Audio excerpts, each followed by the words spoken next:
So, a number of years ago, I was on a boat and I heard a bunch of people making commotion, just a lot of noise. And so I rush over to the side of the boat and I'm trying to understand what's going on. And there's an excitement there, and so I'm trying to figure out what's going on. And they had apparently seen something cool in the water, and so I'm looking, I'm searching, I'm trying to figure out what it is. I'm trying to hear what are they saying so that I can figure out which direction. And just I didn't want to miss out. And all of these cool animals, dolphins, seals, whales, whatever it may be, they come out of the water and then they go back in. So you gotta wait, and you gotta wait in the right way. Otherwise, you're gonna miss out on something really cool. I don't know if you've ever felt like that. You probably have. Maybe you've had that same experience. Today, I want to give you 3 steps on how to not miss out while waiting. And obviously, there's far more important things in life than dolphins and whales and seals. There's a lot of things that we wait for that have a much bigger consequence in life, like our next paycheck, like relationships, like health and other things like that. So what I want to do right now is actually use an example of somebody, the experience that one person had in how they waited and used these 3 steps to really not miss out and get the most out of everything in that season of waiting. Now, the person that I want to look at, his name is Elijah. And you can actually follow with me. If you have a Bible, you can turn to 1 Kings chapter 18. And in that, we see that he has a very difficult situation he's in. The context of his life in this experience, the whole country was going through severe drought. And so, and they were going through famine as well. It was so bad that there was no crops. The animals were dying. The people were dying. He was also not in a very pleasant situation. In fact, the king at the time, King Ahab, who wasn't a good dude, he was not happy with Elijah. He was blaming Elijah for all this. So Elijah, during this period, actually in verse 1, it says, after a long time, in the 3rd year, so this is a long time that they were waiting, the word of the Lord came to Elijah, go and present yourself to Ahab, and I will send rain on the land. So in this process, it's been a long time, but at the same time, Elijah understood that there was a good purpose in it. Now, like I said, King Ahab didn't like Elijah, so he calls him this troubler. First step that we see is look for God's purpose in the wait. Look for God's purpose in the wait. Now, I'm not saying that you're going to understand it right away. You may not ever understand the purpose, but we can still look for it. We can still look for what God is trying to do in all of this. Now, I want to show you what happened. Elijah understood the purpose, and we can jump to verse 17 and 18 and even verse 21 to see Elijah's response. Elijah goes to King Ahab, again, this king who had an army who was going after, trying to find Elijah to kill him. And Elijah comes up in front of him, not afraid. He has a lot of confidence because he knew the purpose of all of this. I want you to have confidence as well. And so this is what happens. When Elijah is seen by King Ahab, he says to him, King Ahab says, "Is that you, you troubler of Israel?" Now, he may not have said it in such a nice tone. I don't know. But Elijah's response is great. He says, "I've not made trouble for Israel," Elijah replied, "but you and your father's family have. You've abandoned the Lord's commands and have followed the Baals." These were these other gods. Instead of following God, they had followed these other false idols that were just meeting their own selfish gratifications. They had followed him because they just thought that was going to make them happy. It was going to make them satisfied. It was going to indulge their own desires, and it caused a lot of problems. And so God said, I'm not down with this. So there's going to be a famine. There's going to be a drought in the land. And so he said, it's because of you, because King Ahab was a bad leader who had led them down this path.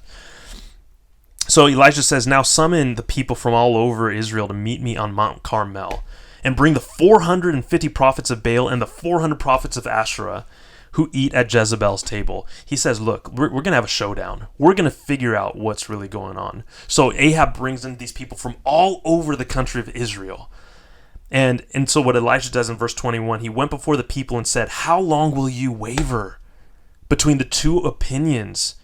Stop going back and forth. If the Lord is God, follow him. But if Baal is God, follow him." And he lays out this this challenge. He says, look, all 950 prophets over here, you pray to your gods, and you ask your gods to send down fire on an altar with a bull. And if they burn it up, then follow that God. Then that's the real God. But I'm going to pray. I'm here by myself. I'm going to pray to God, and I'm going to have an altar here. And if he brings down fire on this and burns it up, then we're going to worship the one true God. So he lays down that challenge. And in this, man, he's going to see something really special. But he's able to do it with such confidence and power because he understands God's purpose in the wait. Now, we may not always understand. We may never understand God's purpose in the wait. There are a lot of things that happen that are not good, that are not pleasant, that we have to wait through. Maybe because of our own mistakes, maybe because of mistakes of others. Maybe we can't even figure out why. It's just bad. And sometimes we just don't understand the reason. But in everything, there still is hope. Even when we can't understand it, even when things are messed up, God says he can work it out for good. Romans 8:28 says, and we know that in all things, good, bad, ugly, things that are deserved or not deserved, God works for the good of those who love him and who have been called according to his purpose. So when we look for God's plan in the wait, when we look for his purpose, it says more about our eyes and where we're focused than it does about the actual purpose. It says that we care about him. And it says that we're looking to God's purpose more than just looking for the result and to get out of it. Now, of course, we want to get out of the wait. Nobody likes waiting. But we say we're going to look for God in the midst of it. And that is a powerful thing. When we understand the wait, God's purpose, it makes waiting easier. You know, if you're looking for whales or dolphins, it's easier if you know what you're looking for and where. Because instead of just keeping your eyes open and straining without wanting to blink or turn away, you know what to expect, and it might help you. Also, it can be a little bit more pleasant if you trust who is in charge. You know, the other day I was working with, I was having fun with one of my daughters because she wanted to learn the Rubik's Cube. Some of you have maybe played or tried to figure out a Rubik's Cube before. And she was getting really frustrated. She could figure out most of it, but she was getting stuck at a certain point. Now, I said, okay, I know what you need to do. I'm going to give you a 2x2 cube. This is a regular 3x3. But if you give a 2x2 cube, I gave her one. I said, if you solve this, then you'll understand how to do it. And she didn't want to do it. She was getting frustrated. She started at first, but then she got really frustrated in this process of waiting on trying to figure it out. And I said, hey, you got to figure it out. I'm not going to let you get up from where you're seated until you figure it out. And she really hated that. But finally, she said, okay, I'm going to have a good attitude about it. I'm going to try it. And she figured it out. And she was so excited. She's like, oh, I'm so glad that you made me stay because it's so easy to quit. And then I said, now try the 3x3. And she was able to solve it. And she was so excited. And she said, Daddy, I trust you. At first, I wasn't sure. And I think I'm like that with God so often. I don't know if I trust you. But then when I see the good thing, it works out. You know, and I often think, I wonder if I trust God on the front end, rather than having to see it, if that would make the whole process a lot easier. Well, it certainly does. So look for the purpose in the wait. And when I do that, I actually get to enjoy the process of being with God. It's about being with him in the wait rather than just, I'm waiting for this to happen. So look for God's purpose in the wait. Number 2, ask God to use you in his plan. Ask God to use you in his plan. Guess what? When you are used by God, you're going to see miracles. You're going to see amazing things. You are going to see things that you could never have even dreamed of. God's plans are always better than what you can expect. And it doesn't matter how old or how old you are, how capable you are. It doesn't matter where you are. It doesn't matter what your circumstances are. If you're going to be used by God, you will see miracles. You will experience things that are amazing. I want to be used by God. I think part of the reason that kids have such a strong faith a lot of times is because they just ask, God, I want to see you do a miracle. And they see awesome things. They experience it. We need to be like that, like a child. God, I want to be part of it. Every time I leave my house, if my kids are around, they want to join me. They ask, can I go? Can I go? They don't even know where I'm going. They just want to be part of the adventure with me. I want to ask God like that too. Ask him to be part of his plan. Say, God, can you use me? So ask God to use you in his plan. And it doesn't matter if you're in a dungeon. It doesn't matter if you're at a dinner table. It doesn't matter if you're on your deathbed. God can use you to see, you will see miracles when God uses you. What it takes is for you to get rid of your own plans and surrender those, so that you're not the focal point, that God is the focal point. It's his plans and his agenda, his journey that you get to be part of. I want you to see the prayer that Elijah had when he went before, after the prophets of Baal and Asherah all failed. He actually went and he prayed and he said, okay, I'm going to ask God to bring fire. And look at the way he prays. You can see how he is secondary to God's plan here. Verse 36, at the time of sacrifice, the prophet Elijah stepped forward and prayed, O Lord, God of Abraham, Isaac, and Israel, let it be known today that you are God in Israel, and that I am your servant, and have done all these things at your command. He didn't say, God, let them know that I've been right all along. Let them know that I am the great prophet. He didn't say those things. He said, let them know that you are God. He wanted to be used by God to see God do incredible things. Let them know that I'm your servant. Wow. And he says that I've just done these things at your command. He says, answer me, O Lord. Answer me so these people will know that you, O Lord, are God, and that you are turning their hearts back again. Man, that is a prayer where it shows that his heart has been surrendered to God, that he trusts God, that he desires what God wants. And he was used in a mighty way by God. You know, what I notice is that when I want to be using God's plans, the first thing is that I need to surrender my own plans. Are you willing to surrender your plans? Are you willing to put them aside and say, God, I've been waiting, and I really want these things this way. But I want you more than all of that. I want to be used by you. I'm willing to give up my plans. It's a hard thing. It's difficult. It's scary. But in that process, first of all, I want you to know that God cares about you. He loves you. He wants to give you things better than you can imagine. God can still give you your dreams, even when you surrender your dreams. But you know what? He tends to do it better. And surrender still has to come first.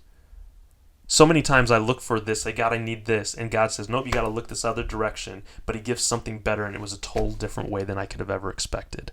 You got to be willing to surrender your plans and say, God, I want to be used by you. I want to be used in your plans. So ask God to use you in his plan. And the third thing, get rid of anything distracting you from God. Get rid of anything distracting you from God. Let's look at what happened. After Elijah prays that powerful prayer, we see in verse 38, then the fire of the Lord fell and burned up the sacrifice, the wood, the stones, and the soil, and also licked up the water in the trench. When all the people saw this, they fell prostrate and cried, the Lord, he is God. The Lord, he is God. Then Elijah commanded them, seize the prophets of Baal. Don't let anyone get away. They seized them, and Elijah had them brought down to the Kishon Valley and slaughtered there. Whew!